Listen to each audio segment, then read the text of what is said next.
Hello everyone! In this video, I will discuss the steps in solving the reliability coefficient using the different methods of establishing the reliability of the given test using the different examples. So I have here example number 1. Professor Gwen conducted a test to her 10 students in elementary statistics class, twice after 1 day interval. The test given after 1 day is exactly the same test given the first time. Scores below were gathered in the first test or FT and second test ST. Using test-retest method, is the test reliable? Show the complete solution. So I have here the table. So we have students, 10 students, and here are the scores for the first test of 10 students and the scores for the second test of 10 students. So we have here student 1 got 36 for the first test and 38 for the second test. Student 2 got 26 for the first test and 34 for the second test, and so on. Okay, so using the Pearson R formula, we will find the summation of x, summation of y, summation of xy, and summation of x squared, and also summation of y squared. So we have here the table for students 1 to 10 students. So our n is equal to 10. So FT, we will have x for FT and y for ST. So FT is the first test, scores of student for the first test. And ST are the scores of students for the second test. So we will get the summation of x. So we will just add 36 plus 26 plus 38 plus 15 and so on up to 35. So the result will be 274. For the summation of y, so all we need to do is to add 38 plus 34 plus 38 plus 27 up to 38. So the summation of y is equal to 316. So to get xy, all we need to do is to multiply x, okay, in this case 36, times y, which is 38. So 36 times 38 is 1,368. So for the second student, 26 times 34 equals 884. For the third student, 38 times 38 equals 1,444, and so on. Okay? So if we will just add all of this, the result is 9,192. So therefore, the summation of xy is equal to 9,192. For x squared, so we will just multiply x to itself twice. So we have here 36 times 36 equals 1,296. 26 times 26 equals 676. 38 times 38 equals 1,444, and so on. So if we will just add all of this, the result of summation of x squared will be equal to 8,332. For y squared, so we will just multiply 38, okay, in this case, 38 times 38 is 1,444. 34 times 34, 1,156. 38 times 38, 1,444, and so on. So if we will just add all of this, so the summation of y squared is equal to 10,400. So we will use the Pearson product moment correlation coefficient formula. Okay, this one, I already discussed the meaning of this in our previous video, validity coefficient. So I will proceed now in substitution. So our n is equal to 10. So we will just substitute. Summation of xy is equal to 9,192. Okay, minus summation of x is 274 times summation of y, which is 316.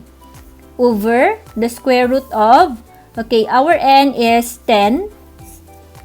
Okay, summation of x squared is 8,332 minus summation of x, which is 274 quantity squared, times our n, which is 10, times summation of y squared, which is 10,400, okay, minus summation of y is 316, okay, quantity squared. So, we have 10 times 9,192 is 91,920 minus 274 times 316 is 86,584.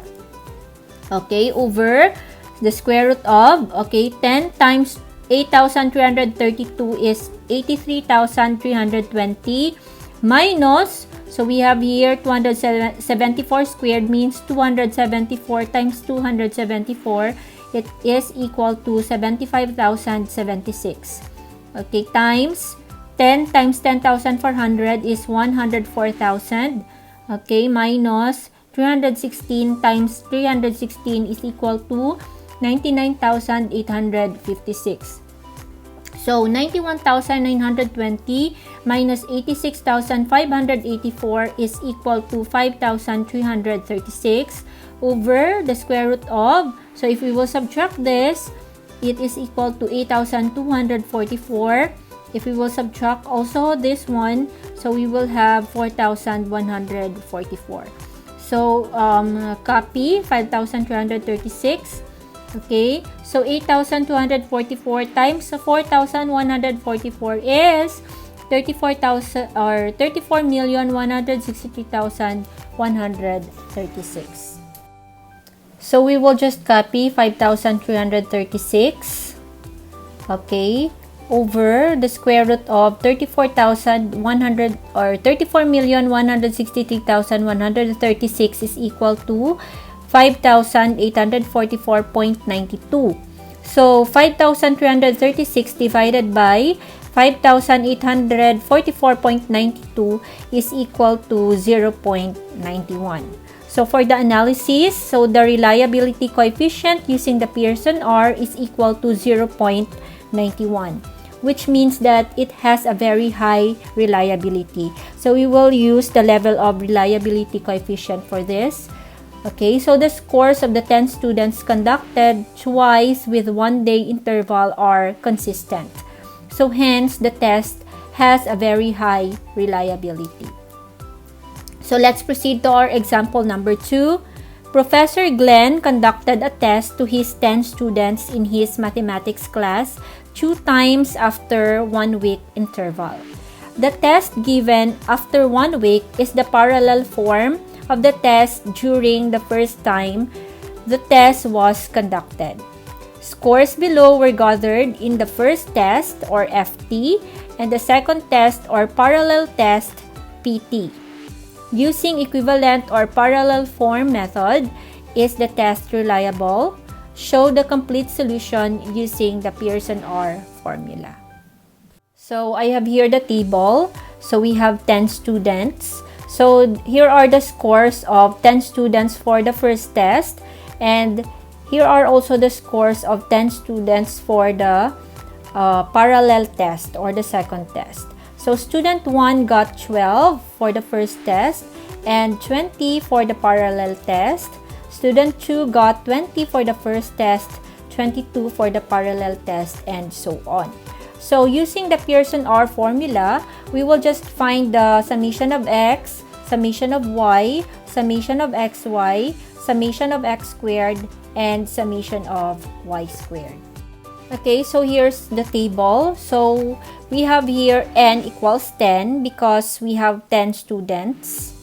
Okay, so x will be, ft is your x and pt is your y.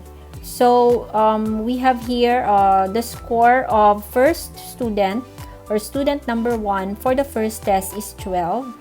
For the parallel test or y, it is 20. For the second student, the score for the first test is 20, and for the parallel test is 22, and so on. So to get the summation of x, all we need to do is to add all of this, 12 plus 20 plus 19 plus 17, and so on up to 21. So summation of x is equal to 190. So for summation of y, all we need to do is to add 20 plus 22 plus 23 plus 20, and so on up to 24. So summation of y is equal to 216. So to get xy, so all we need to do is to multiply the value of x here. In this case, for student number 1, we have 12. X is 12 and y is 20. So 12 times 20 is equal to 240. 20 times 22 is 440. 19 times 23, 437, and so on. We'll just multiply x and y. So to get the summation of xy, so same method. For the summation, you have to get the total of this. So the result is 4,174. So for x squared, so we will multiply 12 by itself. 12 times 12 is 144. 20 times 20 is equal to 400. 19 times 19, 361, and so on. So to get the summation of x squared, you will just add 144 plus 400 plus 361 plus 289 up to 441.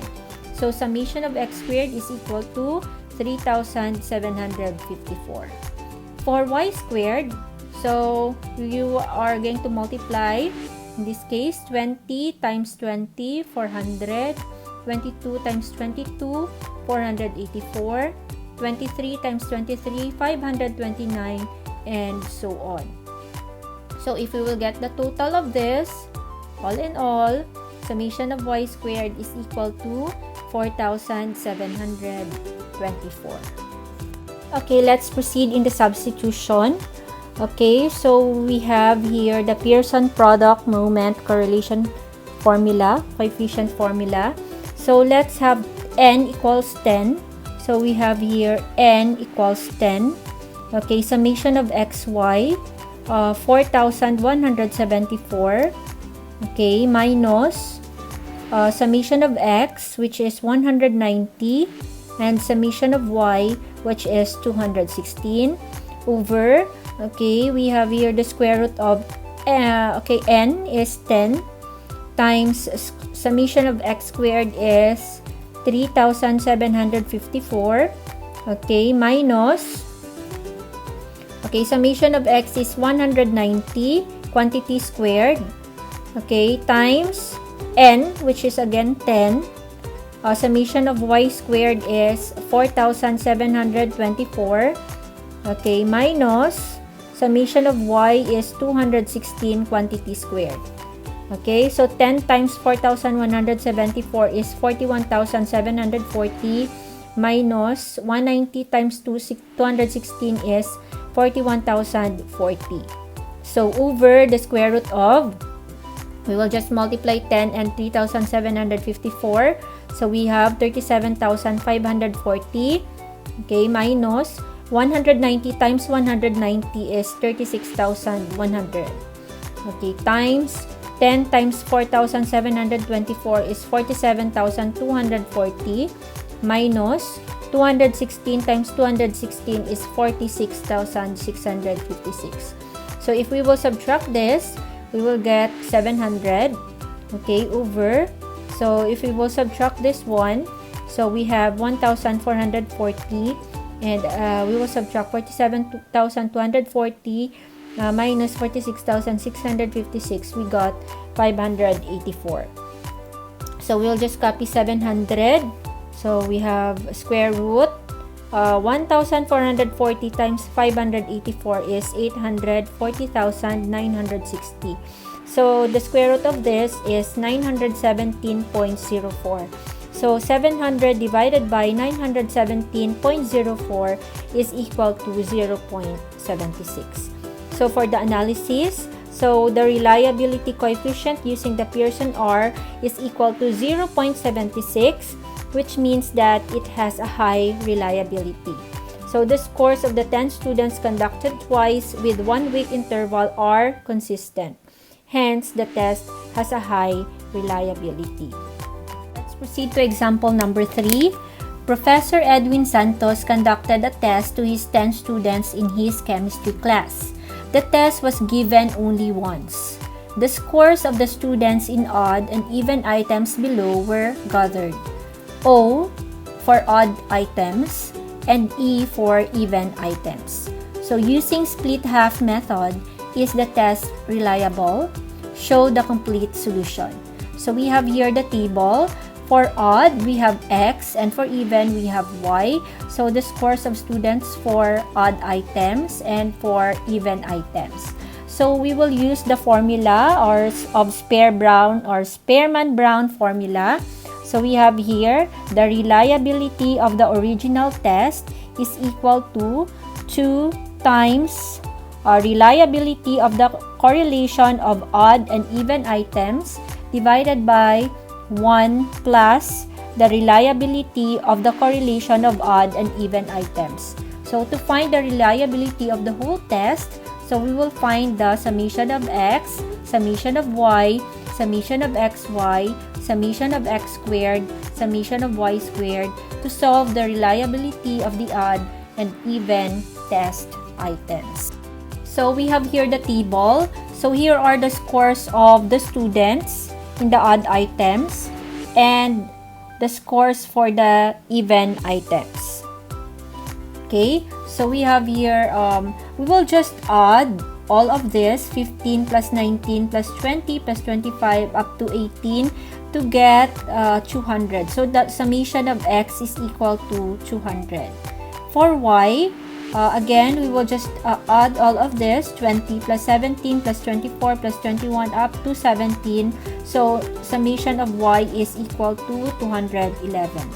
For xy, so we will just multiply the x here and then the y. So, 15 times 20, 300. 19 times 17, 323. 20 times 24, 480, and so on.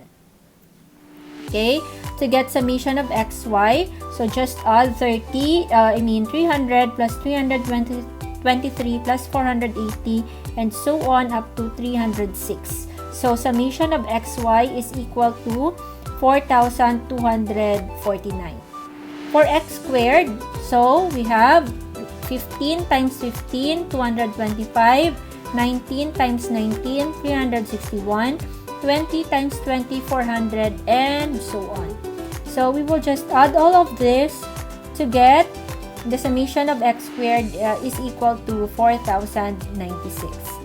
For y squared, so we have 20 times 20, 400, 17 times 17, 289, 24 times 24, 576, and so on. So we will just add all of this. So the summation of y squared is 4,533. So we will just substitute, okay, in this formula. So our n is 10 because we have 10 students. Okay, summation of xy is 4,249 minus summation of x is 200. Okay, 200. Summation of y is 211. Okay, over the square root of our n is 10. Then summation of x squared is 4,096. Okay, minus our summation of x is 200 squared. Okay, times n, which is 10. Summation of y squared is 4,533 minus summation of y is 211 quantity squared. So we have 10 times 4,249 is 42,490 minus 200 times 211 is 42,200 over, okay, square root of, so 10 times 4,096 is 40,960 minus, so 200 times 200 is 40,000, times 10 times 4,533 is 45,330, minus 211 times 211 is 44,521. So if we will subtract this, we have 290 over, if we will subtract this, so we have 960, and if we will subtract this also, we have 809. So copy 290, so square root 960 times 809 is 776,640. The square root of this is 881.27. So 290 divided by 881.27 is 0.33. Find the reliability of the original test using the Spearman-Brown formula. So we have here the Spearman-Brown formula. So we will just copy 2, and then the result is 0.33. So we will just substitute it here. Okay, over 1 plus 0.33. So 2 times 0.33 is 0.66 over 1 plus 0.33 is 1.33. So we have here 0.50. 0.66 divided by 1.33 is 0.50. So for the analysis, the reliability coefficient using Spearman-Brown formula is 0.50, which is questionable reliability. Hence, the test item should be revised. Let's proceed to example number 4. Miss Caitlin administered a 40-item test in English for her grade 6 pupils in Miagao Central Elementary School. Below are the scores of 15 pupils. Find the reliability using Richardson 21 or KR21 formula. So in the table, we have here 15 students and also their scores. Okay, before we use the formula of KR21, we will solve first the mean and the standard deviation of the scores using the table below. So we have 15 students, so n is equal to 15. So these are the scores of 15 students. So to get the summation of x, so all we need to do is to add 16 plus 25 plus 35 plus 39 up to 39. So the summation of x is equal to 405. So for x squared, so we will just multiply 16 times 16, 256, 25 times 25, 625, 35 times 35, 1,225, and so on. So if we will get the total of this, the result will be summation of x squared is equal to 11,970. We have here the standard deviation formula. S squared is equal to n times the summation of x squared minus summation of x quantity squared divided by n times the quantity of n minus 1. So applying the formula, so we have, so n is 15, so we'll just have 15. Okay, summation of x squared is 11,917. Okay, minus, so summation of x is 405. Okay, quantity squared over n, which is 15, times n. Okay, 15 minus 1. So x squared, s squared is equal to, if we will multiply 15 by 11,917, we'll have the product of 178,755 minus 405 times 405 is 164,025 over, so we will copy 15. 15 minus 1 is 14. So if we will just subtract this, we have 14,730. 15 times 14 is 210. So we will divide 14,730 divided by 210. So we have here the standard deviation is 70.14. For the mean, so the formula is summation of x over n. So summation of x is 405, okay, divided by n, which is 15. So 405 divided by 15 is equal to 27. So our mean is equal to 27. So we will solve for the reliability coefficient using the Richardson 21 formula. So we have here k over k minus 1 times the quantity of 1 minus the mean times k minus the mean over ks squared. So k here is the number of item. Okay, the x bar here is the mean, and then s squared is the standard deviation. So we have here k, since Miss Caitlin administered a 40 item test in English class. So we have here k equals 40 over 40 minus 1, okay, times 1 minus our mean is 27 times 40, our k is 40 minus our mean which is 27 over our k is 40, and then s squared is 70.14. So we will copy 40. 40 minus 1 is 39. Okay, we'll copy this. So 40 minus 27 is 13. Okay, so we'll just copy 40 and 70.14. So 40 divided by 39 is 1.03 times 1 minus 27 times 13 is 351 over 40 times 70.14 is 2805.60. So we have here 1.03. So we will have 351 divided by 2805.60 is 0.1251. So we will subtract it from 1. So we have 0.8749 times 1.03 is equal to 0.90.